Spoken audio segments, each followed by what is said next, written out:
দেখেন আজকে আমি শীতকালের যত বাজার সব একটু একটু করে নিয়ে আসছি, মোটামুটি যতটুকু পারি। এই যে এটা দিয়ে এক ব্যাগ, এই যে এটা দিয়েও এক ব্যাগ। এখন আমি আপনাদের দেখাচ্ছি শীতকালের কি কি সবজি পাওয়া যায় আমি নিয়ে আসছি। প্রথমে আমি একটু বাঁধাকপি নিয়ে আসছি। দেখেন এই মৌসুমে এটা এখনো খাওয়া হয় নাই, আজকে প্রথম নিয়ে আসলাম।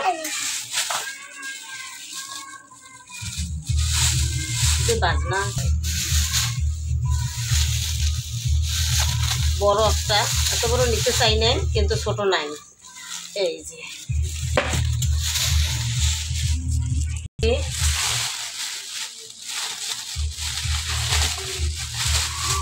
দেখেন পেঁয়াজের পাতা, পেঁয়াজ সহ। এই যে দেখতে পাচ্ছেন, এই যে একটা আমি ফুলকপি নিয়ে আসছি। ফুলকপি খাইছি অনেক কয়দিন, আল্লাহ দেয় খাওয়া হয়েছে। মামা তারপরে আনছি এই যে শালগম, শালগম তো বলে এটাকে না, শালগম বেশি আনি নাই, খেতে মূলার মতো স্বাদ লাগে জন্য বেশি নিয়ে আসি নাই, অল্প করে আনছি। শীতকালীন সবজি এই জন্য আনছি 3টা, আর মূলা আনছি 2টা। এই দুটো আমি একসাথে করে রান্না করে খাবো। নতুন আলু আনছি 2 কেজি। এই যে বড় বড় আলু নিয়ে আসছি। এইখানে আরো অনেক কিছু আছে। একটা প্লেট নিয়ে আসছি, সার্ভিং প্লেট আনছি। দেশি আলু,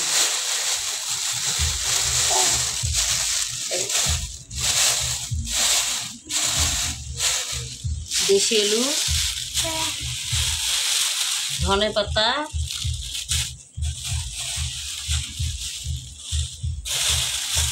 তারপর হচ্ছে দেশি টমেটো।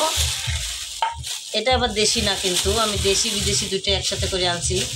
দেশিটা টক লাগে, আর হচ্ছে বিদেশি যেটা এরকম লম্বা লম্বা, ওটা টক লাগে না, মিষ্টি লাগে। এটা সিম বা বাঁধাকপি বা অন্য কোনো কিছুর সাথে দিয়ে রান্না করে খেতে ভালো লাগে।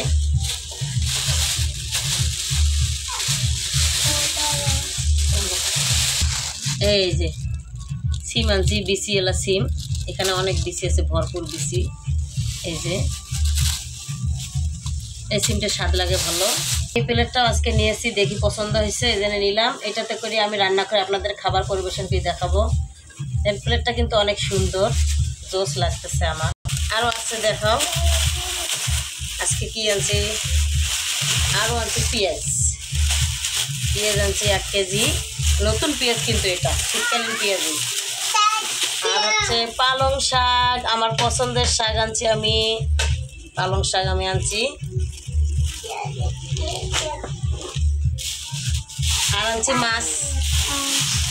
মাছ আনছি 2 পদের। গামলাটা আনো তো বাবা, এটা কিন্তু দেশি মাছ। গামলা নিয়ে আসে, গামলা 40 টাকা পাবে না।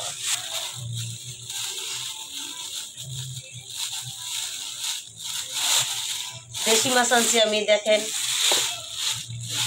এই যে এখানে শিং মাছ আছে। এই মাছগুলো কিন্তু সব জেতা। আর এটার নাম টাকি মাছ, শাটি মাছ, সেন্টি মাছ, যে যেটা বলে। দেখেন সব জেতা মাছ। এখন আপনাদের শীতকালীন সবজি দেখে পছন্দ হয়েছে কি হয় নাই আমাকে কমেন্টে জানিয়ে দেবেন।